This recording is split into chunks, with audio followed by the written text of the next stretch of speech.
For everybody, so you know, we are recording the meetings, okay?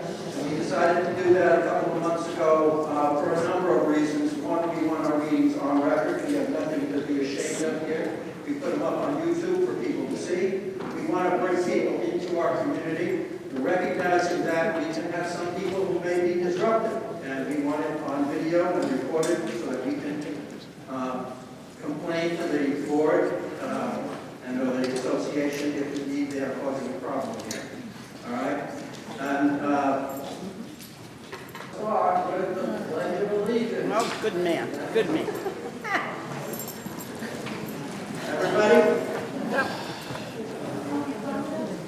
And when I said the Pledge of Allegiance, I hope nobody objects. This is what I believe, including diversity, women's rights, our world.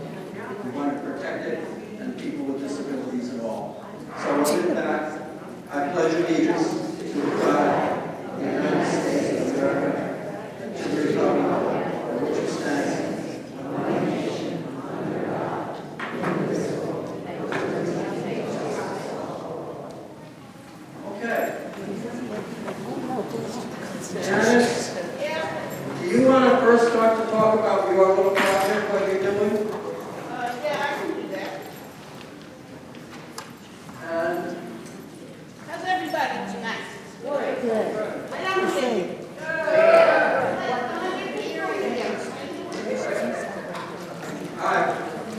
what I did was I took one of our Sun City maps and put it to A, B, C, D, and E. And these are different precincts that we have. So Janice, if you want to explain, because we're doing a project. Okay, the back table, I listed all the streets. I did find one that I missed. Who knew? Who knew? So if you don't see your street, write it in. If you know your precinct, if you don't know your precinct, look at the map, because we have the maps there, and it's redlined, okay? So there's 5. Last week, I said there were 9. It's not that I lied, it's just the Board of Elections gave me the wrong information.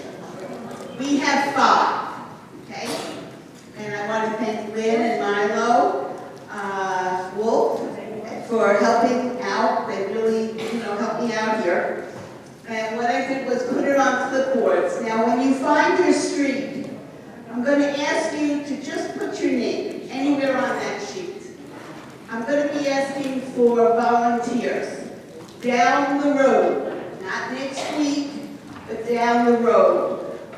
I'm going to try and make precinct captains with volunteers, because we want as much as Sun City to know to get out to vote. Who's watching television these days?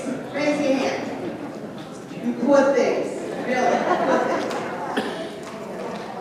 It's very rough today, and we're Americans, we're all neighbors, there's no anger here, but we want to make sure that people are engaged. That's the most important thing. We're not cursing at anybody, we're not yelling at anybody, okay? Anybody have any questions here? Okay. So, again, when you have a few minutes, go over to the maps, find your street, and just put down your name if you want to make some calls. No one is going to make more than 10 calls. I have a lot of volunteers, but I want the volunteers also to be from Sun City. Okay, that's important. I'm also having a postcard writing party this month, at the end of the month. It's March 26th. It's from 2 to 4, just 2 hours. We have the addresses, and it's to different states. We're not ready to send postcards and write postcards to Sun City yet. We're working on that. But if you want to write some postcards, it's only 2 hours. You'll come to my house, I'll have a little bit of something, gosh, here and there, and we'll be able to be together and write postcards. These are to states, out of state, that really need a push. I see somebody's going to ask me something. Different states have different lingo. And I can't really give you an exact here because we've written it to North Carolina, to Georgia, to Texas, and we get it from a company that gives us free the postcards to write. So postcards make a difference when there's an election. So come out, there'll be a nosh, and you'll see what I'm saying. Yes, ma'am? Postcards get sent to? Democrats in each of the states. They're registered Democrats, and perhaps they haven't voted in the last election or the last two elections. Nobody can sit out today. We got to get as many people involved as possible. Remember, we're all neighbors. There's no anger. We're just working together to keep the election up front in people's minds. Again, any more questions? There is another thing that's coming down the pike, and I emailed it to everybody. There's a Democratic convention coming, March 28th. That's also No King's Day. We know that, believe me.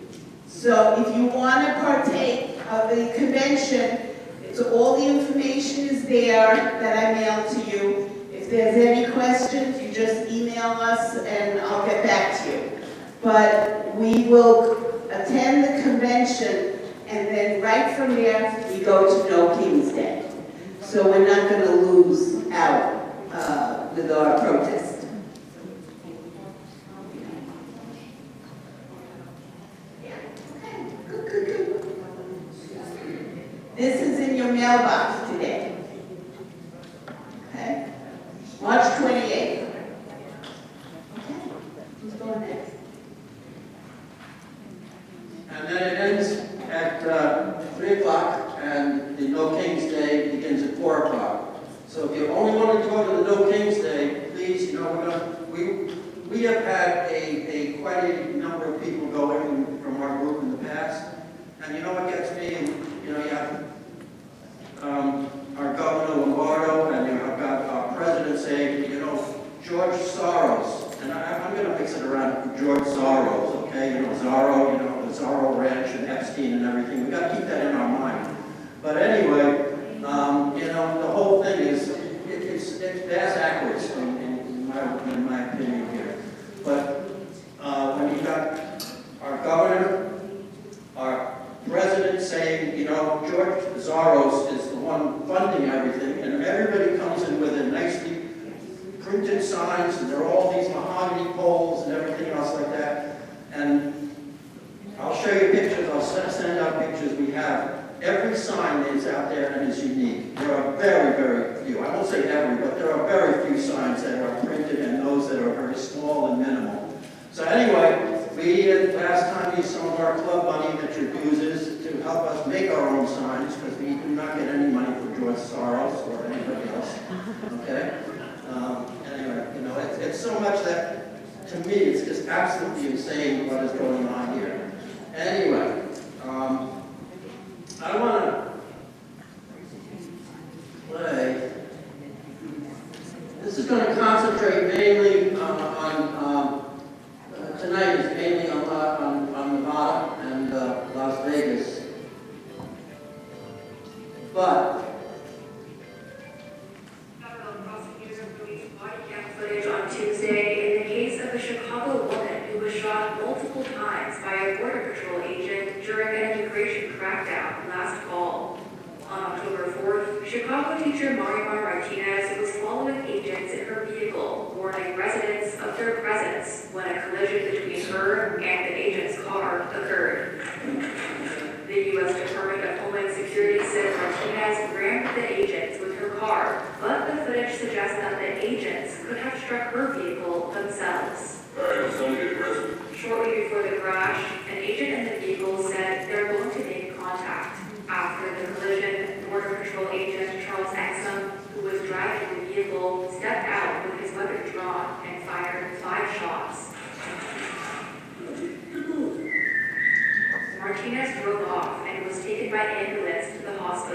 she survived the shooting. DHS released a statement saying that Martinez had ambushed the Border Patrol vehicle and that the agent fired in self-defense.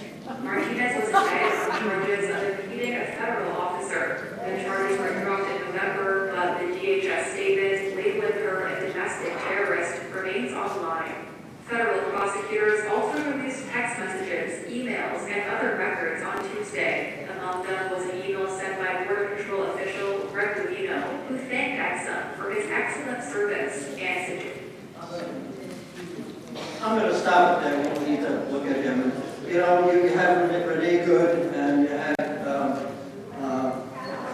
Freddie there. You know, the narrative that comes out of our Justice Department is totally opposite of what reality is. So you remember last month we had a little extra thing on taking cameras and pictures. We're going to do it again because I want everybody to know how to use your camera in case you see something going on. Grab out. Please take out your cameras, okay? Turn them on. And remember the first thing, most people take a picture this way. It's called portrait. But when you're watching something on TV, Midas Touch or MSNBC, I don't know about CNN anymore now that it was taken over by by a Trump minion there. Hold your camera in landscape mode, okay? That way, you're not getting ceiling and floor, you're getting what's happening in the room, and also if it's ever gets on a TV, it is the format of the TV, of a television. So you're not seeing all these blurred out stuff on the side. I want everybody to take a still picture of somebody, something, anything, whatever. Take a picture so you know how to do it. Now, do you know how to zoom in on your camera? Everybody know how to zoom in? It's real simple. You take it and you take your fingers out and move them in, okay?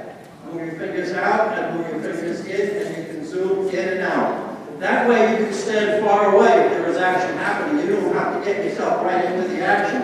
You can take a picture from 100 feet away, but get close into it and actually see what's going on there. Remember, your safety is important. It's the most important thing. But also, we want to make sure that anything that is happening is documented. And the best way to counter the misinformation, the disinformation, the outright lies that are Christy Knoll, the president, everybody else up there is saying it's unbelievable. And anyway, so I just want to give that one little thing there. And you know how to take a video, correct? Okay, you can also zoom in on your video. Take a picture of your grandkids, take a picture of your pets, take a picture of your house, things in your house, you document, okay? It's always good to have a picture of things for insurance stuff. Learn to use your camera, and if you see something, keep a safe distance, but videotape it, record it. Send it in to me, I can get it into YouTube and into other places too. You can send it to anyone else, but you can send it here and I can help you get it out and get it. So anyway, does everybody know, if you look at the Tuesday Newsday, there's the club section, and every week, or a month anyway, I update it and it tells you about what's happening with our next month's meeting. And I know the link often doesn't come out until after our meeting actually happens, so if you look at our meeting in the link, it's always late. For information, next meeting is in April, the day after Easter, and Susie Lee, our Congresswoman, is going to be here and speaking. Okay? Now,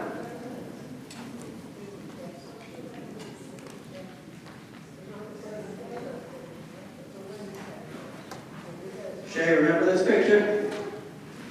Shay and I met, and I'm wearing a Nevada shirt because, tonight is going to be more about things in Nevada and laws that are going on here, and not the federal stuff and things. There's enough with Iran wars and, the peace winner. Anyway, that's Shay's office there. This was in 2023. Shay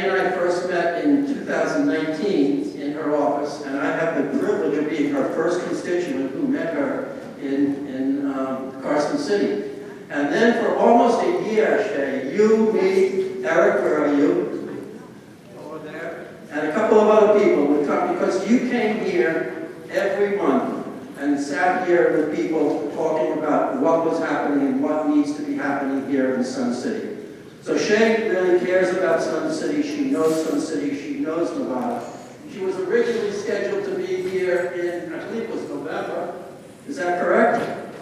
And what happened was the governor called a special session. So with that, I'm going to turn the microphone over to Shea, and we'll do her program.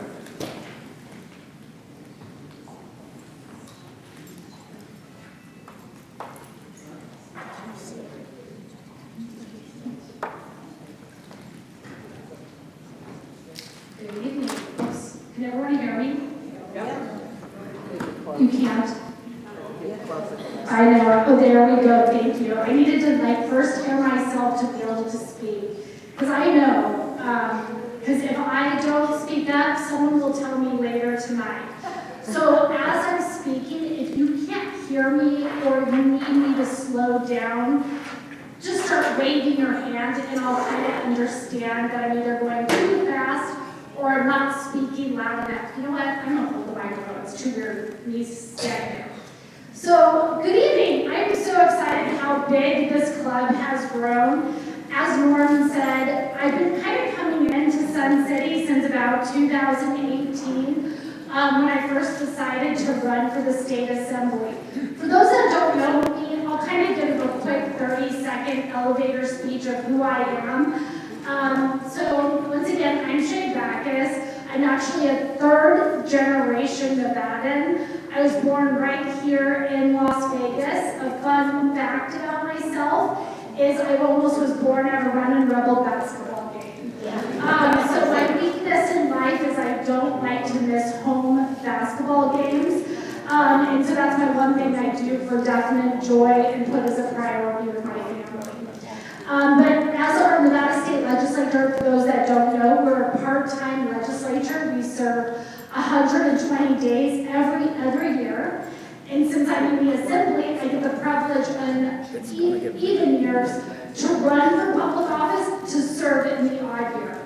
I'm actually the first Democrat to serve this district after redistricting in 2010. So I flipped a district. And I've had to work really hard to continue to serve the residents in Sun City and the Northwest Las Vegas. And every campaign gets a little easier. The last campaign, I think the governor spent $1 million to try to flip this seat. And I'd love to remind his team that I had my best performance last cycle. So today was the first day of filing. And so far I have one Republican running against me, and I should have another one by March 13th. So pretty exciting that I get to do that, so you'll get people like me at your doors, either trying to get you out to vote or to gain your support.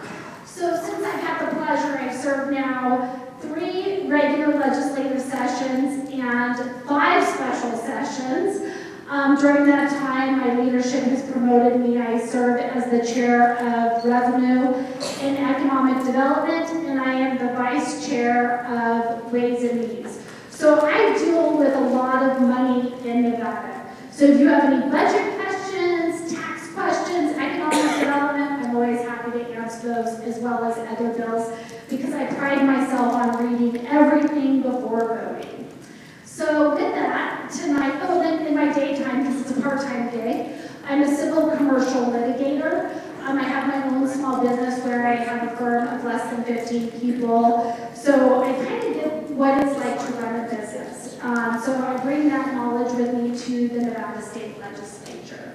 So with that, I came tonight to kind of just talk to you all about our special session that the governor called in 2023. But at the end, we'll have some questions. I'll try not to take up too much time. I'll watch my timer to keep my little presentation to 15, 20 minutes, and then open it up to questions that you all may have about my race, about the Nevada legislature, anything and everything I'm happy to talk about. I don't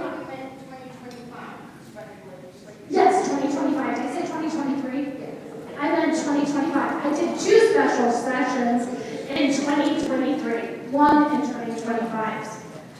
So with that, as Norm said, when we're called to a special session, we can call ourselves into a special session with 2/3 from the Assembly and the Senate. However, this time we were called to a special session by Governor Lombardo.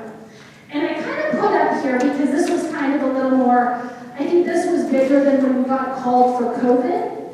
We got called in, I think like November. When did he sign? Oh, I cut off the signature. Oh no, he called us in on November 12th to start on November 13th.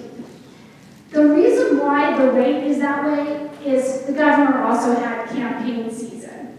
And so even though there was rumors I was going to Carson City sometime in November, the reality is from when the governor calls us into special session, we have a blackout period from when we can't fundraise. So the governor conveniently called us in the day before with this agenda.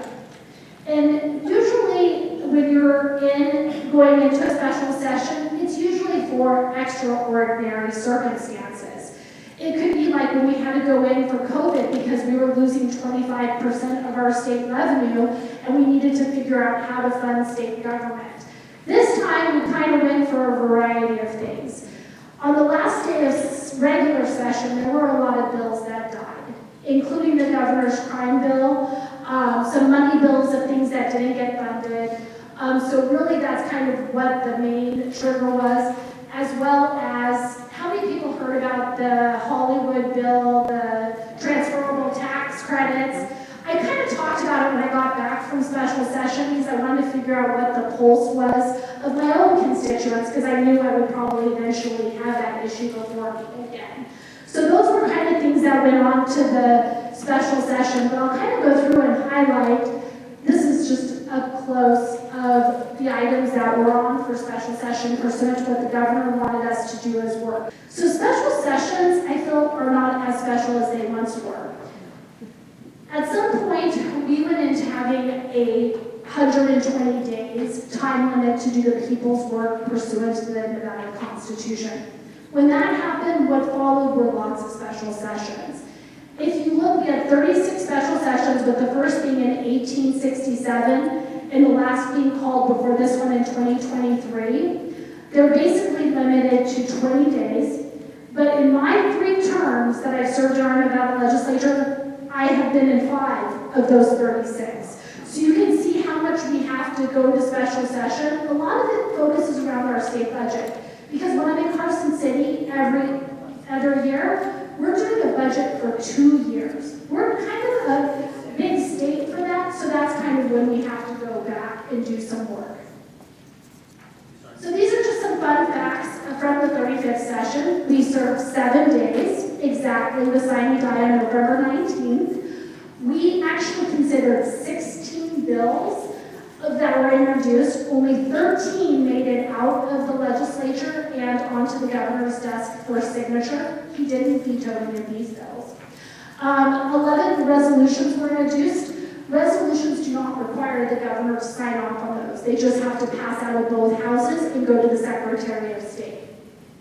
There was a historic event. The Nevada legislature has never called itself into a special session. We got 2/3 of both houses, which means it took bipartisan effort to call ourselves back into special session because we wanted to address one bill. And that was a bill that died in the last legislative session to address corporate ownership of housing. A lot of people, I'm not sure if anyone's followed the news, but a lot of big corporations that are publicly traded are coming in to buy up housing and then renting them out. And so a couple Republicans sided with the Democrats to bring this bill back and talk about it. Unfortunately, it failed by 1 vote. Okay. So these are just kind of the topics we talked about. Another unique thing that happened with this special session, normally in a special session we do everything as a committee of the whole. So all 42 in the Assembly and 21 in the Senate will consider bills. This last time we broke off into smaller subcommittees to hear bills. So we had one that would talk about jobs or money, and then we had one talk about health and human services, and one to talk about like judiciary, public safety. And so Commerce and Labor, this was so unique as a lawyer. I have never seen work done this fast. A part of the governor's proclamation included 2 bills that basically were following case law that our Nevada Supreme Court ruled on. One bill, the Nevada Supreme Court on October 31st of 2025 made a ruling regarding federal law and how wages are calculated. We addressed what the legislative intent was at that special session on November 13th to tell the Nevada Supreme Court, no, this is what the legislature means.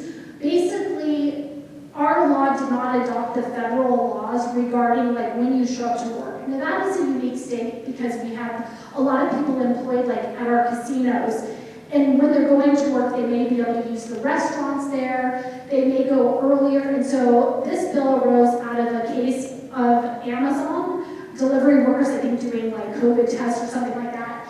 And they wanted to be compensated. And the argument was like, no, Nevada follows the federal law. Our Nevada Supreme Court said, no, we don't know what the legislative intent was. So we spelled out what our legislative intent is, that we do include the Federal Portal to Portal Act in Nevada law. But what was interesting, because of negotiations going on in the legislature, we're like, well, we're only going to do that for 4 years, but we need to come back and revisit that issue.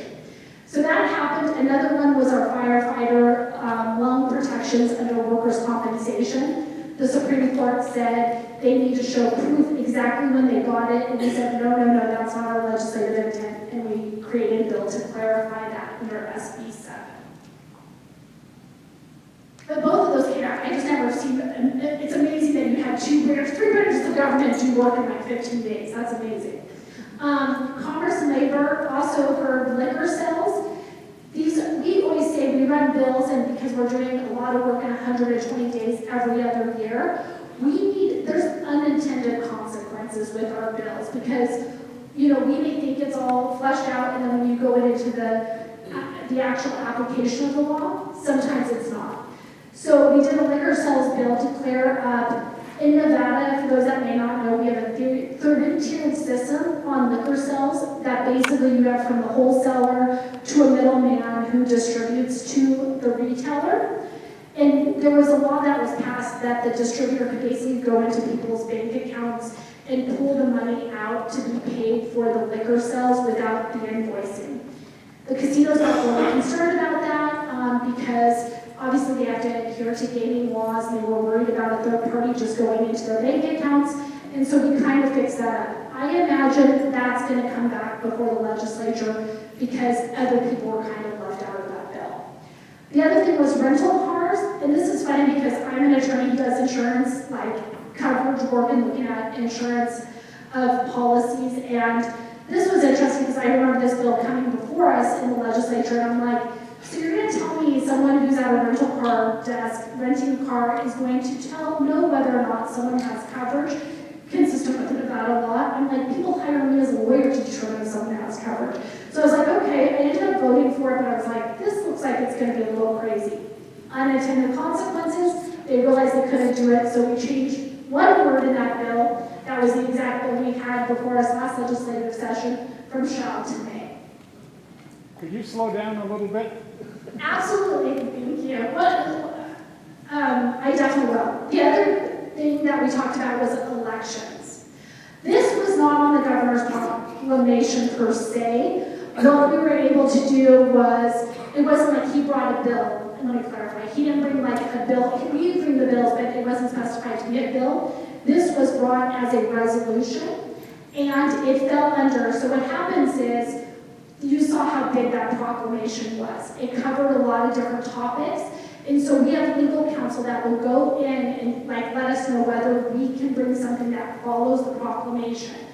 And so we were able to bring a resolution to protect the ability to vote by mail. And this is under SJR1. And what this will do is basically put the people's right to vote by mail in the Constitution, so that it just doesn't get repealed as state law, so that we've seen that in 2024 general election, 45% of the voters casted their vote by mail, and so it's becoming a more and more popular way. I know a lot of seniors here in Sun City, it's very easy to do. You do it at home, you drop it off at the drop box. The thing that I really like about this resolution is we'll also have drop boxes available the weekend before Election Day. So you can drop off your ballot, ballots get counted faster, we get the results faster. So that I thought was kind of a cool thing that will be. But for SJR, what has to happen is it has to go through the legislature one time. It did. It will have to go through another legislative session a second time, and then it goes on the ballot. So people, Nevadans, will actually get the say of whether or not this should be added to the Nevada Constitution or not. And then this was my interesting thing. This session to me was very interesting on how many things were included in the proclamation to be funded. My personal opinion is some of those items, and I've heard from others, were tied to get votes for another bill. And so it was quite unique, some of this price tag for this. If anyone was here last summer, my frustration was we got a budget that the governor gave us last legislative session that was $300 million in the red. We spent all session having a balanced budget. There is some leftover money from like vacancies that we can't put as an ongoing state expenditure, but you can do like what we call one-shots or appropriations. So we got a lot of different things that came through. So the price tag of SB 4, Senate Bill number 4, was $229 million. I put the new number so that people understand our general fund budget is about $6 billion a year. So we did things, the one thing that I was proud of, one reason we really needed to go to special session that I thought was probably the one reason to go to special session was at this time we also were having a federal shutdown. And so what was happening was people weren't getting their supplemental nutrition assistance program benefits, and so they weren't getting it. We didn't have a mechanism we can't under federal law actually put money on their cards so families could eat or get additional nutrient supplements. And so what we did in IFC, which is the Interim Finance Committee that I also serve on, is we basically took all our emergency funds and gave them to food banks so that we could ensure that people would get food, including, for example, like our TSA agents who weren't getting paid. So they actually, like 3 Square, popped up a food pantry at the airport so people could eat. And so what we did is we had to go back and backfill our emergency account. So some of that money went there. The other thing that happened was this little thing called a One Big Beautiful Bill came out during the summer after we finished the legislative session, also known as HR 1. And in that bill, there were changes to the laws that would affect our state budget, including to SNAP benefits. Basically, the federal government said, states, you now need to fund the administrative cost of SNAP benefits 25% more than what you're doing. So before we covered 25% of the benefits, and now we're covering 50%. We didn't have that in our budget. So we had to go back and fund that. We couldn't wait to our next legislative session because we have to pay for those administrative costs. So we had to fix our budget for that as well. There were a lot of other monies going for different things. Some of the items on the right-hand side, I'll also give my PowerPoint again to Norm so he can share it with you all and you can look at it at your leisure.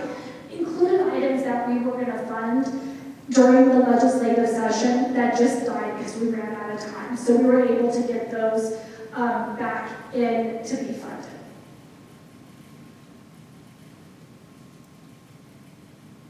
Okay. So then the other thing was the transferable tax credit. I just kind of wanted at a high level, and feel free to ask questions afterwards about this bill. I'm happy to talk about it. As your nerdy numbers person in the state legislature, I have looked at this bill in so many ways and talked to economists and everything. But I wanted to kind of give you guys the facts. You could probably have picked up the RJ, looked online news while I was in special session and probably knew more about the bill as much as I did. But I wanted to kind of just give you guys kind of what happened. But I wanted to start off, this bill barely passed out of the assembly during the regular session. When I was going to Carson City for this special session, I was told the governor had the votes or he wouldn't put it on the proclamation. That was not true. They did not have the votes. There was a lot of lobbying tactics. If you read articles, you will see people comment about it. This bill, lots was going on to try to get the votes over the finish line. It came out of the Assembly 22-20, and the Senate, it died 10-11. I kind of just put some highlights so people understood what the cost of this bill was. It's a hard bill. My colleagues were weighing jobs versus money out of our general fund. For those that aren't familiar with our general fund, we are a small and mighty state. Our revenue in our state does not keep up with inflation of our expenses. And so for us to add a $100 million price tag each year to give to film tax credits had to be really seriously looked at. You either needed to know what you would be cutting in the future, and that's really it, or if you were going to raise revenue. And those were really the two options because it had a hefty price tag. The amount of the bill that would have been come out of our state coffers was about $1.8 billion over 15 years. The other slide just gave you quotes and highlighted some stuff that was being said during some of my colleagues. One colleague said it was the most grueling bill she had to weigh, whether she was going to vote for it or not. It was really tough. I also gave you guys the opposition. This article came out of the Nevada Independent. I thought it was really well done to kind of give a high level of everything that was going on. They tried to put in there like money that would be spent in our state to try to get people to go, you know what, that return on investment would be good or it wouldn't be good. The problem was for the state of Nevada, the tax revenue we would get off the project was 20 cents on the dollar. And so our state coffers would never have been made whole. And that included indirect expenses on the revenue on those as well. So then we have government and public office. Because the cybersecurity attack that happened after we last left the legislative session in August of 2025, we tried to put some guardrails in to address and create an office so that, and give them some money to address the concern because they basically depleted their budget when they had the cyber attack. Another thing is a lot of public officials, I'm very lucky, I'll tell you, I knock on wood, I've never had any threats, I've never had anyone show up in my house, I get calls, they're never threatening. But some of my colleagues have had some serious threats. I've had colleagues in other states who have been murdered. It's a hard time to serve in public office. And so we put some protections in place, allowing people to buy like a Ring camera on their campaign funds to make sure they have some protections. We've had people show up to people's houses when they're in Carson City. It's a little weird. The other thing is we gave some money to our legislative police because I feel safe coming here, but some of my colleagues go and speak elsewhere, and they won't. The legislative police will show up. If I felt like I needed that for you all, I would have them come. I feel pretty safe in Sunset. So. And then the other stuff that we did was some health and human services. One of the things I really, really liked, and I try to put hearts next to it, is access to health care. My next session and this special session that I'm going to focus on is where I think economic development needs to happen in the state of Nevada is with healthcare. We are in such a prime location to recruit state-of-the-art healthcare. We all need it. I know everyone has a hard time probably trying to find providers. We've had the Luvo Center come. It's been a success. We're going to have a children's hospital come. I'm very excited about that. But under SB 5 from the special legislative session, we allocated funding for grants to do workforce development. There's a group called the City of Hope, if anyone's familiar with it, out of Arizona. They were the biggest pusher of this for cancer research and cancer care. So that made me feel, that's in my warm and fuzzy bill from the special session. And then housing, this one too, but I can't vote on this. In my day job, I represent an affordable housing builder, and I do his tax credit reviews. I do his litigation work as well. And he actually is from North Las Vegas community, or the historic West Las Vegas, where there's this community called Windsor Park. And we had passed this in 2023. I put the website because there's a great interview, and there's some, if it's the full one with Senator Neal. She's the representative of this community, and she's been fighting the city of North Las Vegas to do some environmental justice. What happened was this community was sinking. There was money that came in to move these people out of their homes. The money, I don't know what happened to it. And people, they never put any like deed restrictions, and so people were continuing to sell these homes. And so we've now stepped in. What's going to end up happening is that old community is going to turn into a park. Some ARPA money's been used that we had left over, as well as some state funds to construct homes for 95 individuals. And so there's ways to work where there are loans and things like that. And so that was one of the items that was on for special session. And there's videos and stuff all about the project. There was a great documentary done on it as well. And then the last one I chatted about was with the 2/3 vote was the Attainable Housing Bill, SB 10. And that one basically it was the vote short. One of the colleagues who signed to call us into special session elected not to vote for it. In the interim, the rumor was Governor Lamar would not have signed the bill, so it would come back to us to determine whether we would override his veto. But the other thing that was interesting, at the same time, Trump was upset about corporate home ownership, so the governor has created a task force, and he actually appointed me, so I get to sit and have these conversations about addressing it. So I'm excited to do that work in the interim as well. Shay? Yes. A lot of that is, those home purchases and other things, from what I've heard is what I call dark money. They call it let's see, what the legal term for it is. So my understanding is on the corporate ownership, there was a lot of private equity firms and also publicly traded companies that are coming in.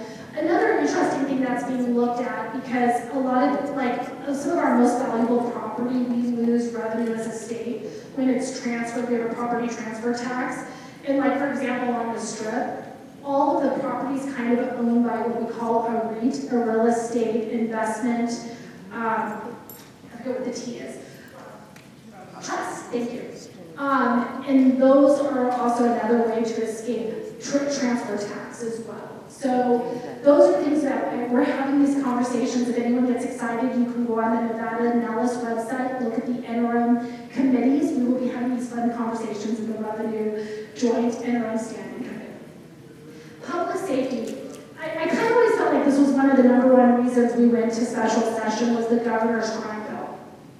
I got some pushback by Democrats for voting for it. People felt like this was a bill we should have supported. But I went back and I realized some of the stuff we did do in this bill.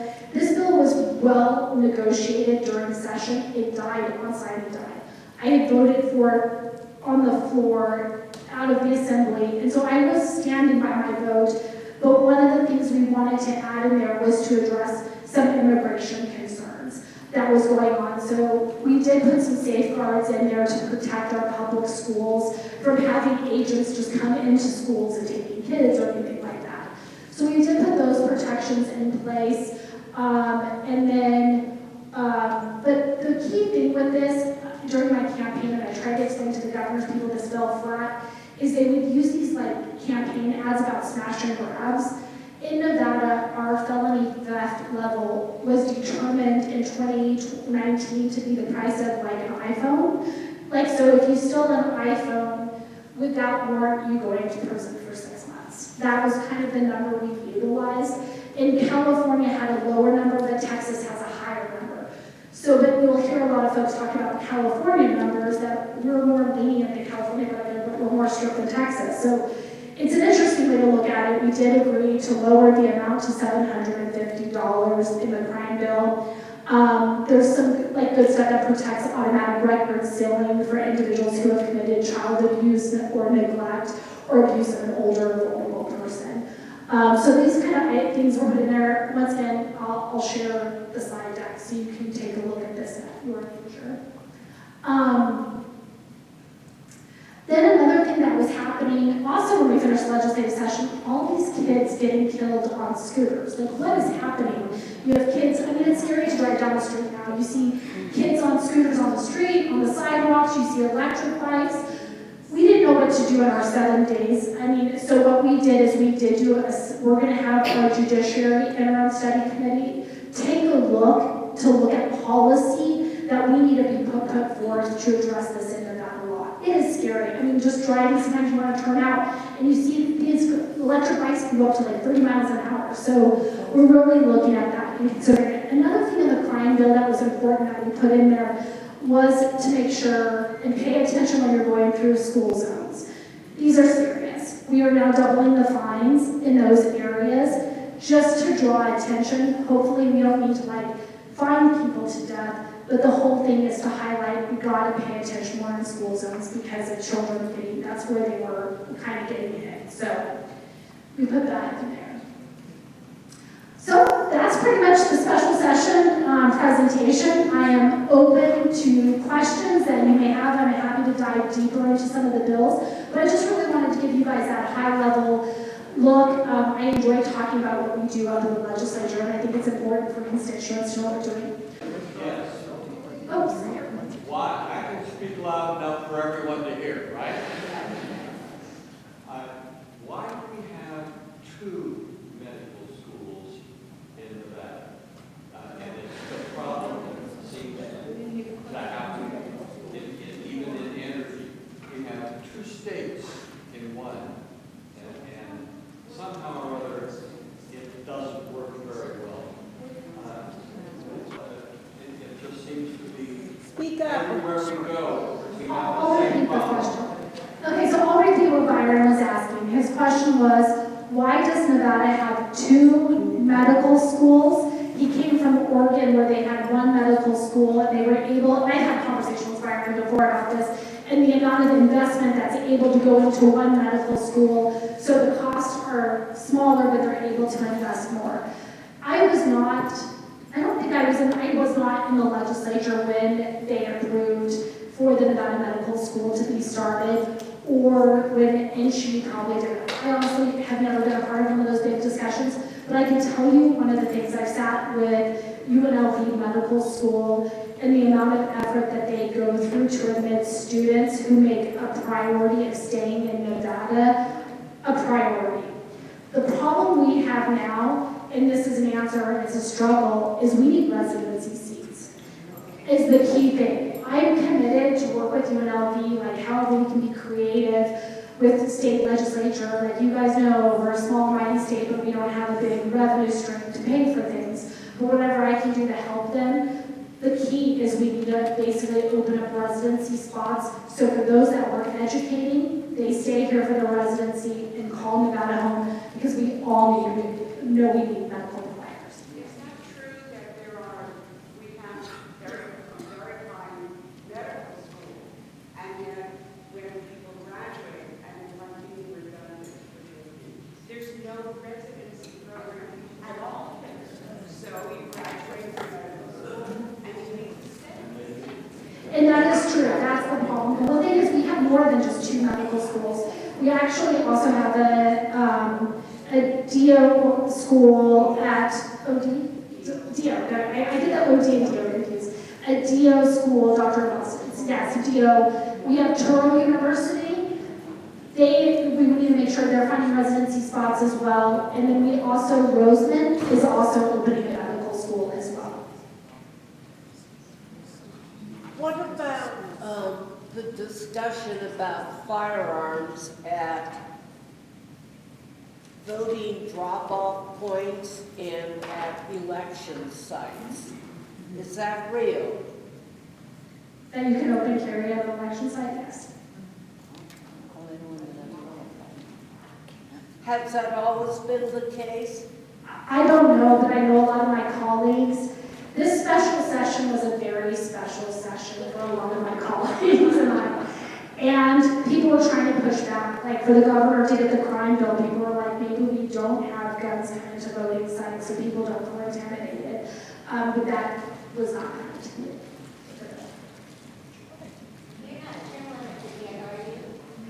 Okay, so whether I have term limits, we do have term limits in the state of Nevada where you can serve 12 years in the Assembly plus 12 years in the Senate. say I have now served 3 terms. I'm going for my 4th term, so I could do a couple more terms. This year was pretty brutal, but I'm still plugging away.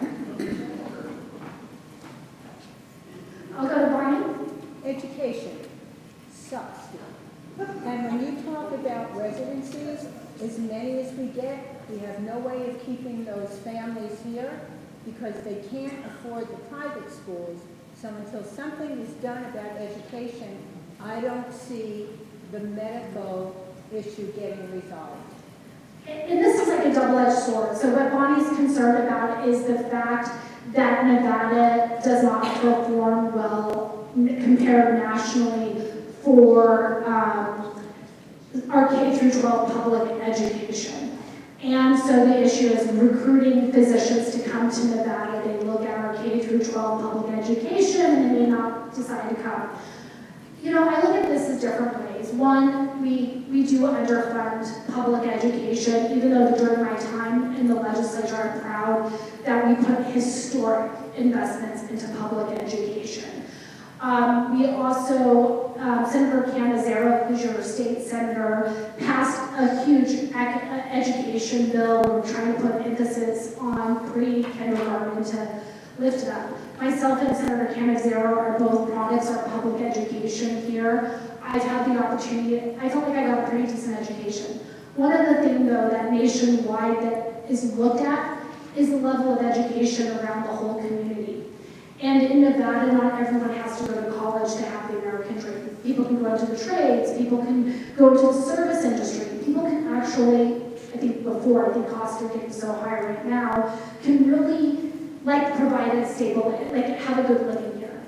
And I keep hoping, I've watched it teeter up to 47, but we struggle. The good thing is right now we actually have enough educators to fill seats. So we're doing something right in recruiting educators, but the reality is we still need to keep investing in our public education so that we can recruit people to come to Nevada. Because it's across the board. It's not just only in medical, it's also in other economic development.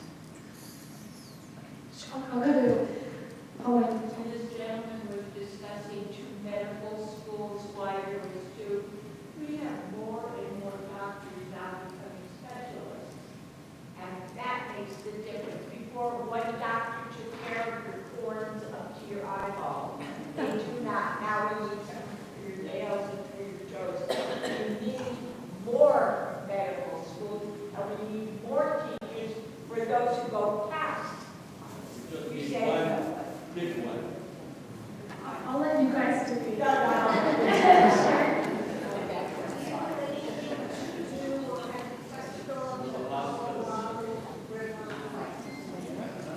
It's always the fight. I'm proud of Nevada. If anyone knows with the water, we have the Colorado River, and basically between Nevada, Utah, Arizona, California, everyone has to meet in Colorado. They all have to meet to discuss water usage. For those that don't know, even though it looks like we're the cause of us losing water, the reality in Nevada, we reuse 99% of our water. We are good stewards of our water in Nevada, but a lot of it goes downstream and a lot of it gets used. And I don't have any say. It's really the multiple states and a federal issue. But we'll do what we can to implement policy that looks at water conservation as best as we can. And it just failed to reach a new agreement on the Colorado Basin too. So Yeah. that's where people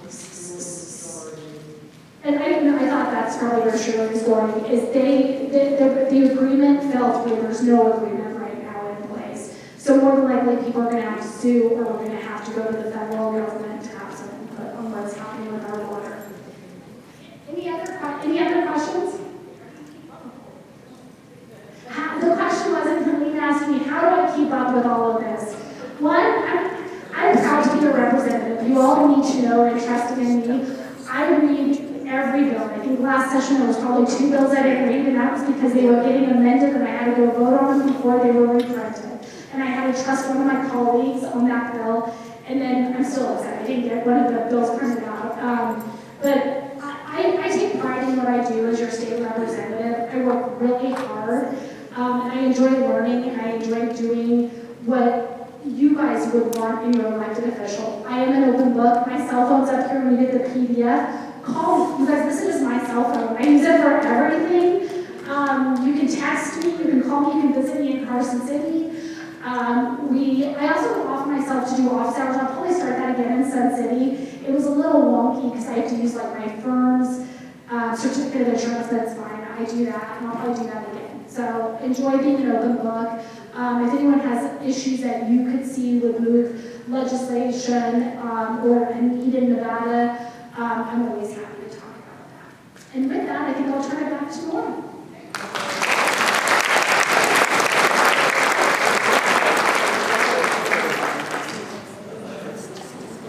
We are going to start concentrating on building our Democratic Party here in Sun City, Nevada, and building our club. We have a room back there. We can fit many more tables in here and many more people, and I'm hoping that by November we fill this room twice as many people, okay? That's my goal. All right. Before we have our 50-50 here, somebody lost their tickets. So if you lost them, you're on the honor scale. You're on the honor. If you bought and you're looking, oh my God, my tickets are on the floor. You know, they're up here, all right? Just come and put your hand up and say, I'll give it to you before we have the drawing. We need to do some business because as a club, we have to follow Sun City Association rules. And Ellen, I want you to know there, you and I are on the, now I know you're not the board anymore, but you and I are still, I don't know, hopefully, we were on the club's committee and I guess we're going to continue there. There's a number of things that we have to vote on in order to make sure it's okay with everybody. One, when I was going through the manual there, we have to vote. So if I want to bring my 13-year-old granddaughter in here for a meeting, she's very politically aware, technically I can't do it unless the club says it's okay. So does anybody here have an objection to having a younger child come in as long as they're not disruptive? Anyone? Can we say unanimous we can do that? Yep. And there's a couple other things like that that we're going to be bringing up to make sure that we are in compliance with the association rules. One of the rules is that guests are welcome in here, and in the link I have, anybody in Sun City is welcome. I would love to get some Reagan Republicans in here and everything. And we are open for ideas, okay? And everybody may not say something that we agree with. But in order to find the truth, sometimes we have to listen to three sides of something. And that's where we're going with this, okay? Does anybody have an objection with that? Just one thing. If the guest is their Sun City resident, if the guest is a Sun City resident, they can only come twice without joining the club. If they don't live in Sun City, it's up to the club how many times the guest can come. Right, and there's special things with speakers and everything. We have a couple of people here who our candidates are going to give 2 minutes to have them speak. Another thing that we want to do, every year in May, around May, last year we had the May Day celebration here. The year before we had a picnic out in Desert Vista by security. We want, we don't call it patrol, excuse me. So we want to have a picnic in May. That's what the board is thinking. Everybody okay with that? Yeah. This is where your club money is going to and everything, some of the things that it's going to. And then we'll plan to have our holiday party in December, okay? Eric, yeah. Well, I got to also figure out when we can do it according to times and everything. And I don't want to get too much, maybe beginning of May or whatever, we'll figure it out. With that, we have 2 speakers here, and actually 3, because Ray, and you know what, Shay, is your mom still here?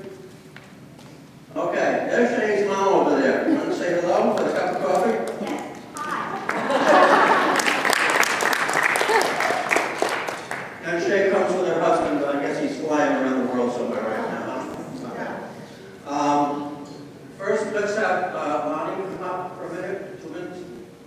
Who? Lonnie. Oh, Lonnie left. What? Lonnie left. She left. I was just saying, hey, listen, we work along with the Red Rock Democratic Club that meets at Temple Sinai, which is about a mile down the road. So a lot of our members join there. They have a totally different kind of and unique kind of programs. All right. Our future meetings, we're going to have, as I said, in April, Susie Lee is going to be here, our primary speaker. In May, we have one of our governor candidates, Alexis, is going to be here. In June, we have our other candidate, Aaron Ford. Attorney General Ford will be here in June. Nicole Canzanaro has also said she's going to be here in May.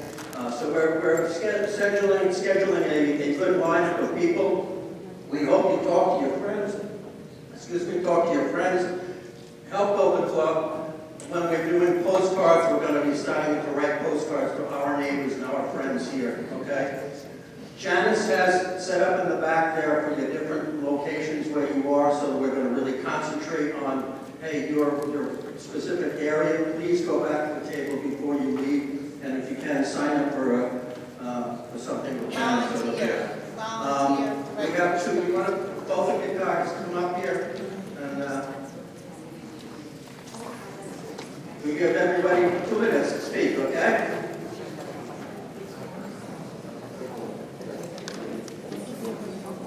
Thanks a lot, Norm, and thanks a lot, Sunset, for giving us the chance to speak today.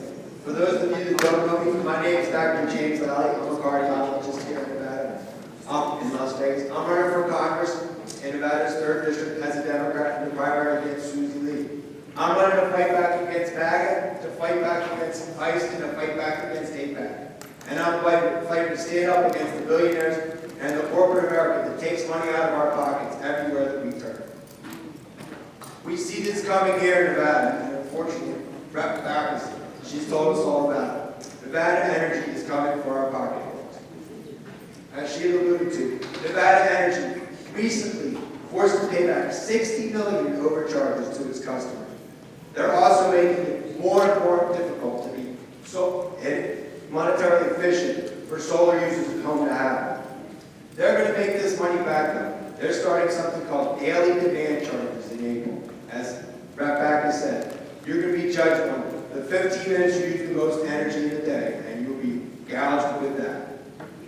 Susie Lee's not going to speak up about this. She takes corporate checks from NV Energy. They pay her to stay silent about this. Because of course she does. She takes corporate checks from anyone and everyone in corporate America. She's taking checks from for-profit health insurance. She's taking checks from defense contractors. She even takes checks from Elon Musk. So while Susie Lee is fighting for corporate America, I will fight for you and your pocketbooks. Thanks a lot.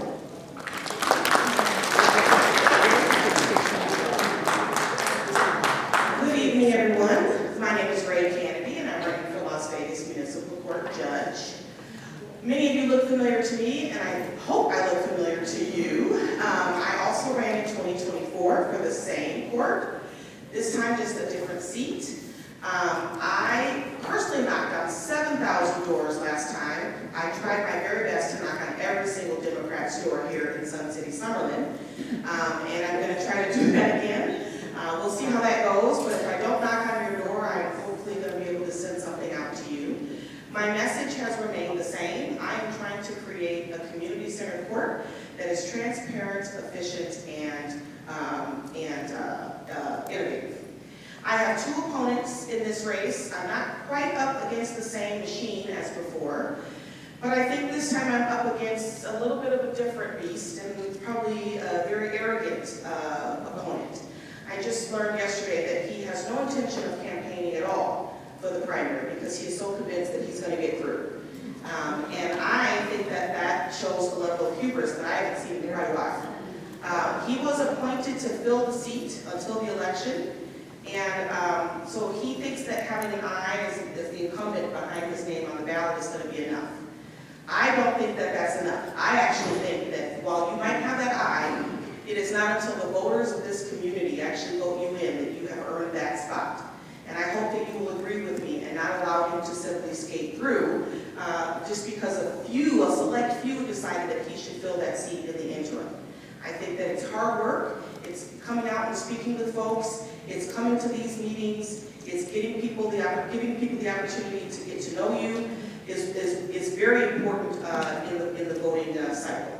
So I'm going to have some cards at the end. I'm happy to answer any questions that you have.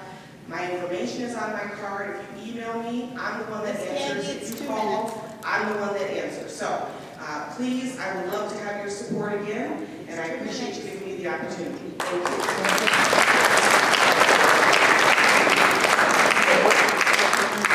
Ray has been to many of our meetings and to our picnics and other things like that, so she knows us well.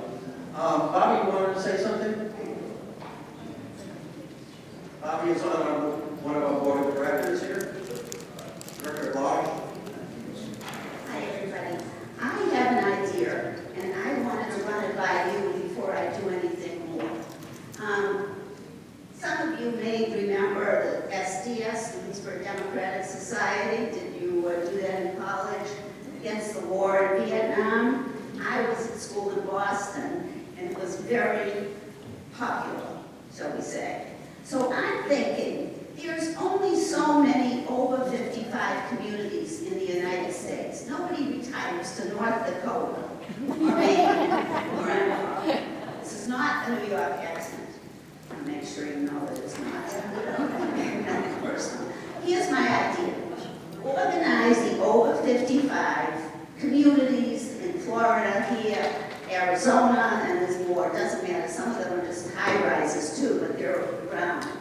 And well, I happen to have been at a party in New York. A friend of mine owned Sardi's, which was a restaurant there, you know, where everybody went after the plays and whatnot. So we were invited to go there and go to a play. It was a Joe Papp play. And Robert De Niro, Ralph Macchio, and Burt Young were in the play. So afterwards, we went back to Sardi's and we had a private room upstairs. And I'm sitting with Christopher Walken and what's his name? He took his picture and hit you. He was married to Madonna. Anyway. Sean Penn. Right. And so I said to Ivan, who owns Sardi's, I'd like to meet De Niro. He says, okay, come over here. And so he introduced us, said, oh, Mr. De Niro, it's so nice to meet you. And he goes, call me Bobby. I said, call me Bobby. So then we talked for an hour. He's very active in his discussion about Trump. And I've sent him an email, which I just did today. And I want to see if I can get a name brand person who can be the voice of the over 55. Many people can do things at home, but if we as a group, and many of us, some of us are home, some of us aren't, but anyway, I thought if we got that number of people together, at least we're not just a club here and a club there. And I don't know, do any of you think this is good? If you do, raise your hand. Because why not? Instead of just meeting once a month, we can have, you know, we have it organized. It just can't be haphazard. Now, I'm going to talk to Lonnie about it from Red Rock. I was there the other day, and they're very active. But now is the time to begin. Yes. Yeah. Against the rules in Sun City to have clubs that are part of a national organization. So it couldn't be a club here in Sun City because it became a national organization.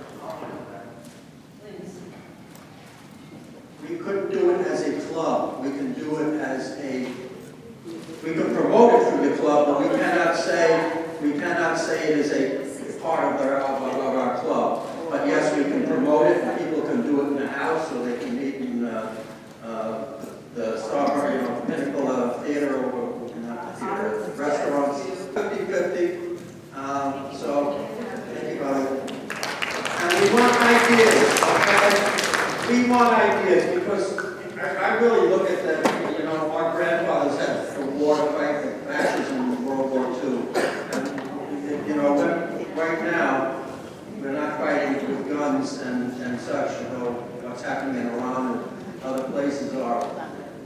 a duty to maintain our democracy. I want my children and grandchildren to live up in a free society, as I have and as we all have.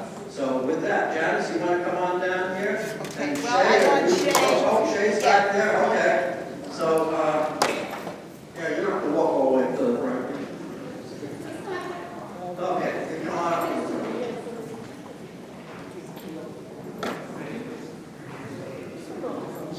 Okay, this is what we have tonight for the winner, is $80, and then $80 goes to Shea Backus. So we actually made 180 to 160. That's good. I failed math terribly. Okay, Shea, where are you?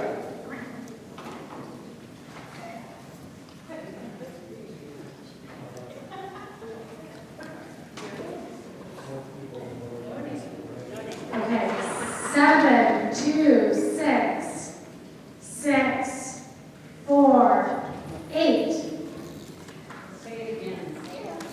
7, 2, 6, 6, 4, 8. I have the winning number, but it's not me. It's not me. Somebody didn't want to stay, and she said if she wins, it goes back to the club.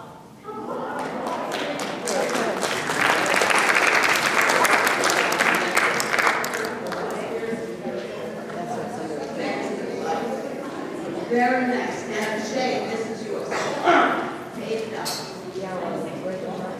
I just want to say thank you so much. It was fun disclosing, because I have to disclose all my contributions. And I spoke after the last legislative session, you guys did this, and it really made me happy putting this on my financial disclosure report. So thank you guys for your support.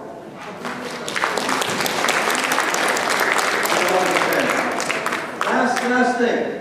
We started meetings at 6:30. Does everybody like that?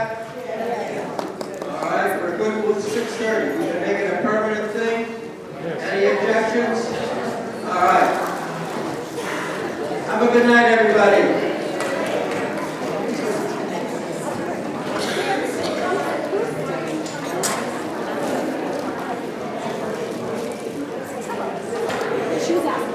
So it's not judge is arrogant enough to think it doesn't happen. His name is Matt Walker. And I have not gotten for sure yet whether he's going to have an eye, but I have to see his. I asked Cisco.